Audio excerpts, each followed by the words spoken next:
Why hello there, Monica. Today is Monday, March 14th.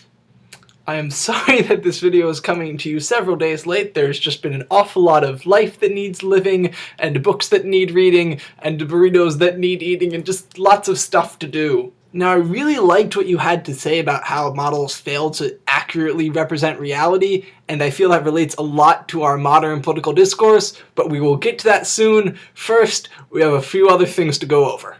First off, I also found it quite fascinating, the John Green section complete with its large arrangement of detached feet. Additionally, I found it hilarious when you got so confused over getting carded, as here in the US, the drinking age is 5 years higher at 21, and so your situation just seemed very odd to me until you explained that the drinking age was 16. Anywho, on to what I study. So I am here at the beautiful and fantastic Hampshire College in Amherst, Massachusetts, studying a lot of things, really. Primarily, I've been looking a lot into economics, political science, and the environment. And up until relatively recently, I had actually been quite convinced that I was just going to study the environment and that would be it.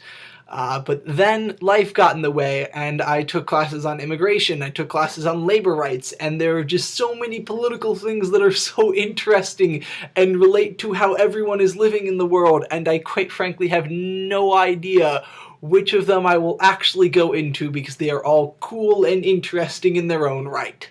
Which leads me to politics, models, and Hank's new video on making friends across the aisle in politics. So on one hand, his ideas about how we need to be friends and see the humanity in the people across the aisle in political situations and otherwise is something that I absolutely agree with to the highest degree possible and have been trying to follow very devoutly for many years now. I am of the absolute opinion that in American politics, I don't know about Germany, but in American politics, we have a large tendency to view the other side as these absolute demons who hate America and hate freedom and hate our way of life and are just greedy, horrible people, and that doesn't help us and it doesn't help them and it just doesn't help anyone. But we do it a lot because it gets people real fired up. Unfortunately, in the real world, it is not as complicated as it is in the beautiful show Parks and Rec, which if you have not watched, I very highly recommend. It's fantastic.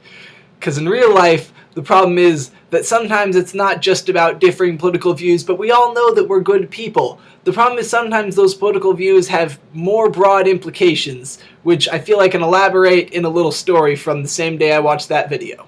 So right after I watched Hank's video, I went over to a artist channel who I really like, who had made a post about how they have a lot of unpopular opinions because they're a Republican. And I thought, oh, this is a great chance for me to see the humanity in them even though I disagree with them politically.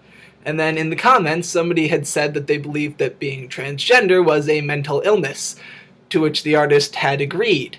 And that's where it becomes complicated and hard, because how do you have a efficient, nice, calm conversation with somebody who views you or very close friends and family of yours as subhumans, as people who are inherently wrong? And that's where it becomes really hard to bring that idea, as much as I love it, into our actual political modern discourse.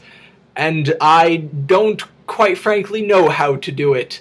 I really wish I did. I'm hoping that maybe if I study politics, I'll find that somebody somewhere along the line figured this out. But for right now, I am still looking, and if you have any solutions, please, I would love them. No, I am not sure how to solve all these problems, but Monica, I hope that you have a great time with physics. It is so awesome, even if it doesn't always quite represent reality.